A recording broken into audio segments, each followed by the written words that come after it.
rolling. Hey TCS TV viewers, it's Dave and Evelyn from the camera store. And today we're talking about the brand new Sony RX100 VII. Yes, it's the 7th generation of this camera, if you can believe it or not, and they've packed in some new pro technology. So is this a baby A9 that you can fit in your pocket? Let's find out.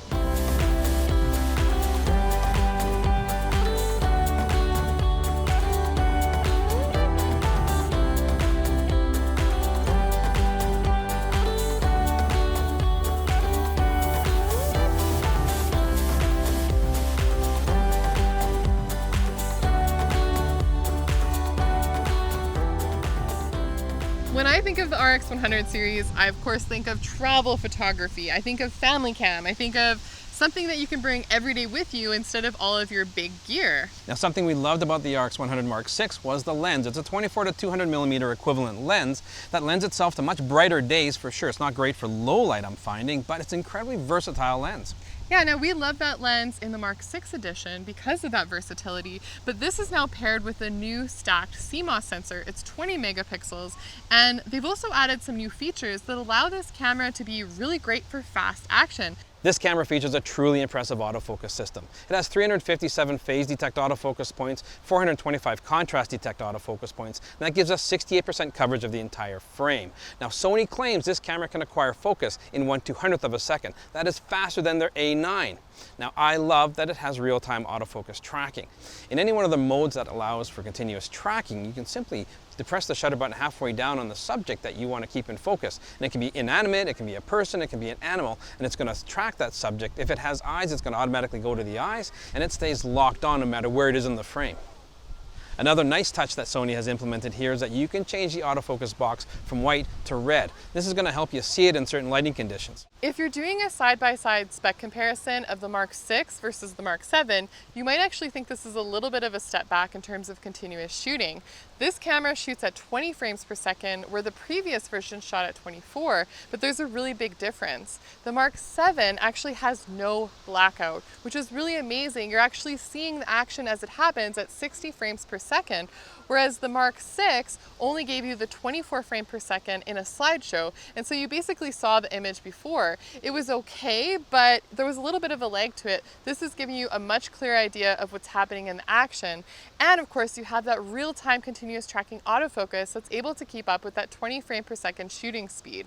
Since this shoots at such a high frame rate, it would have been really nice to see them upgrade to a UHS 2 compatible card slot, but we still have the UHS 1 infrastructure, and so when it's clearing the buffer, you're not able to operate things like changing your drive mode, and so it's a little bit slower than we'd like to see.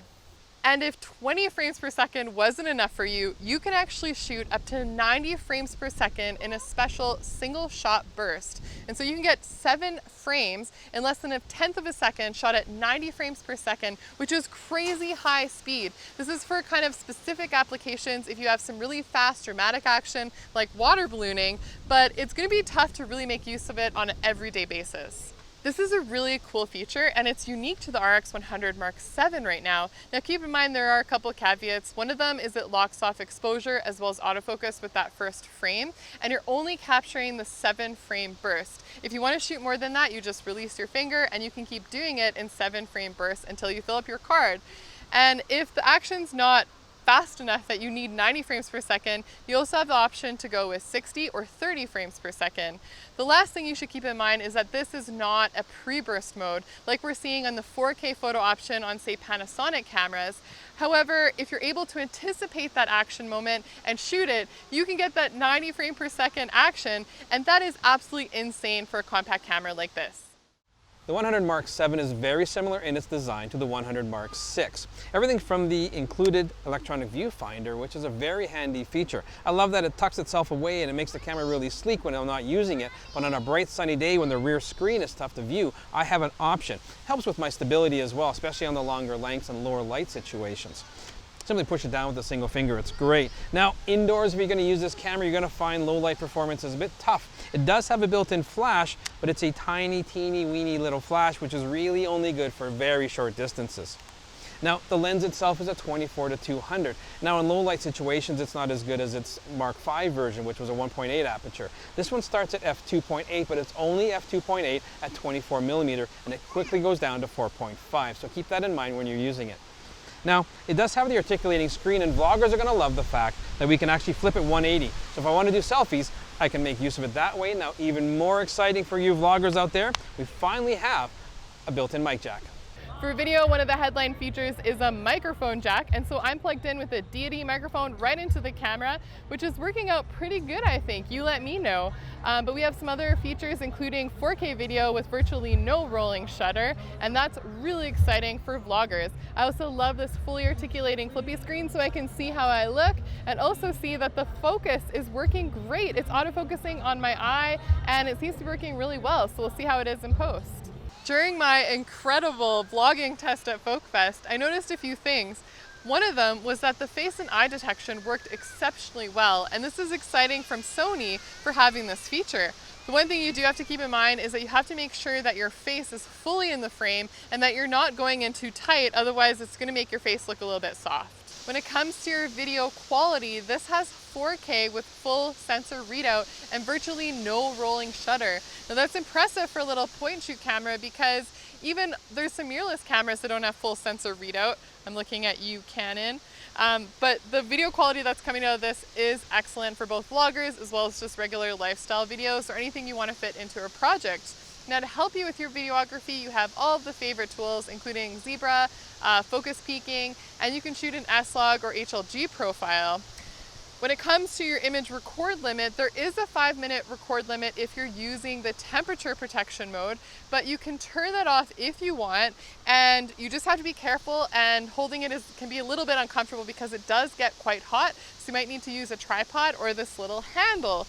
Now, I have to say, when we reviewed the Mark VI, I kind of didn't really get this handle, and I thought it was kind of dorky and lame. But when I was shooting with this at FolkFest, I loved using it. And part of the reason is because for still photography and video, you can really easily grab a clip by using the controls on it, and you can do your zoom as well, and it just makes for a really comfortable user experience.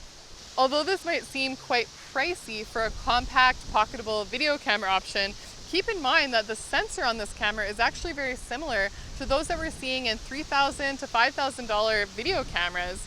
And the other thing is that this records S-Log 2, which is really good at preserving the shadow and highlight details.